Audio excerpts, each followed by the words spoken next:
नमस्कार।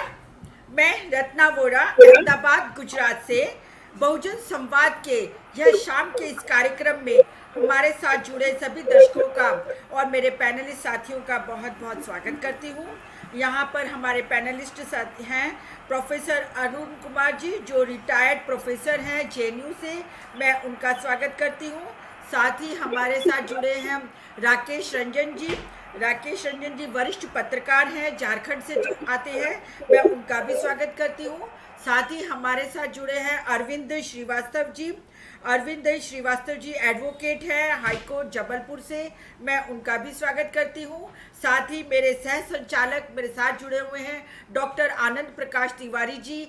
मैं उनका भी स्वागत करती हूँ। हमारे इस बहुजन संवाद के इस कार्यक्रम में आज का विषय बहुत ही रोचक विषय है और विषय है एक देश एक चुनाव, अर्थात वन नेशन वन इलेक्शन। और क्या ये लोकतंत्र और संघवाद पर हमला है? इसी बात पे चर्चा को हम आगे बढ़ाएंगे। पहले मैं राकेश रंजन जी को बुलाना चाहूँगी। राकेश रंजन वरिष्ठ पत्रकार हैं, झारखंड से हैं। तो राकेश रंजन जी, आप अपने विचार करिए कि इस विषय पर आप क्या कहना चाहते हैं। राकेश रंजन जी।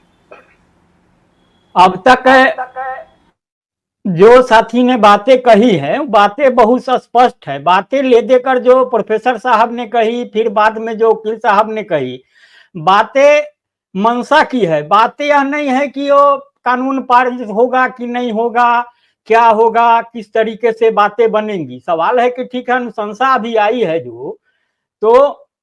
जो कोविंद जी की अनुशंसा है, उसमें भी अभी कई पेच हैं, कई खामी है, उनको दुरुस्त करने की भी बात है। और जब सरकार मसौदा लेकर के आएगी बिल के रूप में, फिर देखा जाएगा कि उसमें विस्तारित किस रूप से बातें हैं।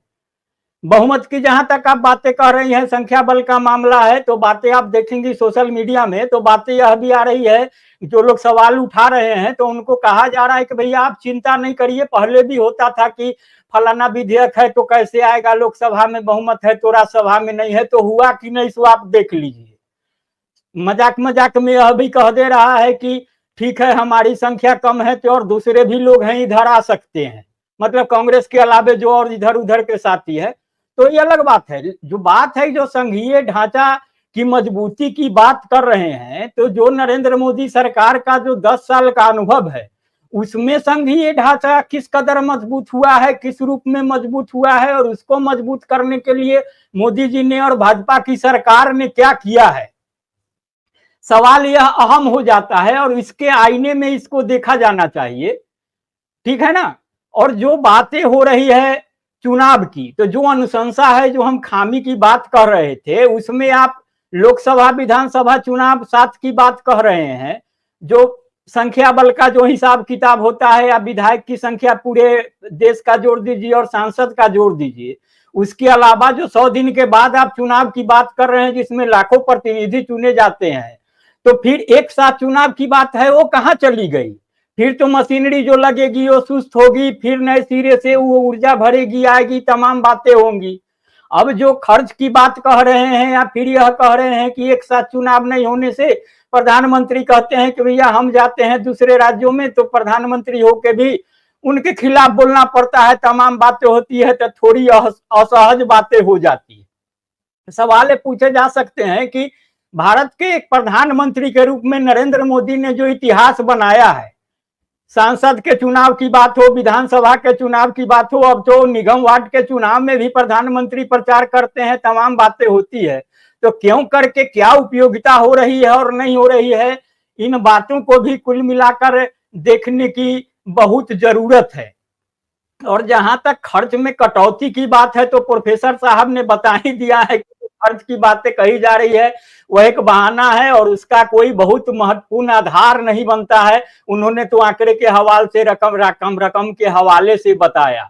अभी जो एक साथ चुनाव की बातें हैं, अगर उसको भी करनी है, तो एक साथ चुनाव में जितने संसाधन लगेंगे, फिर जो व्यवस्था की बात, ईवीएम की बात है, पीवीसी की बात है, फिर जो मैन्युफैक्चरिंग, उसमें जो तमाम बातें हैं, उसमें कितने खर्च होंगे, कहाँ होंगे, ईवीएम कहाँ से आएगा, फिर बनना है उसको क्या करना है।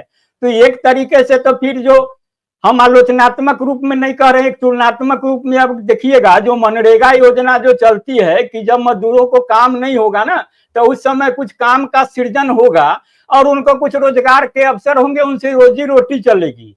तो हम तो देख रहे हैं कि जो वन नेशन वन इलेक्शन की योजना है, कहीं ऐसे तो नहीं कंपनियों के लिए कोई मनरेगा योजना की तरह हो जाए कि बैठो भैया फिर तुम अभी कुछ ईवीएम वगैरह बनाओ, कुछ रोजी रोजगार करो, तेरा भी कारोबार बढ़ेगा, तमाम चीजें हो जाएगी। तो खर्च में कटौती कहाँ हो रहा है और किस तरीके की बात हो रही है? तो कुल है कि इसको देश को एक नई दिशा में ले जाना, एक नई बहस की ओर मोड़ना है, जो बातें साथियों ने कही। और हमको तो इसमें कहीं कुछ नयापन नहीं देखने को मिल रहा है। जी जी, बहुत बहुत धन्यवाद राकेश रंजन जी, आपकी टिप्पणी इस विषय पर मैंने सुनी और हमारे सभी दर्शकों ने भी सुनी है और काफ़ी रोचक रहा आपके साथ।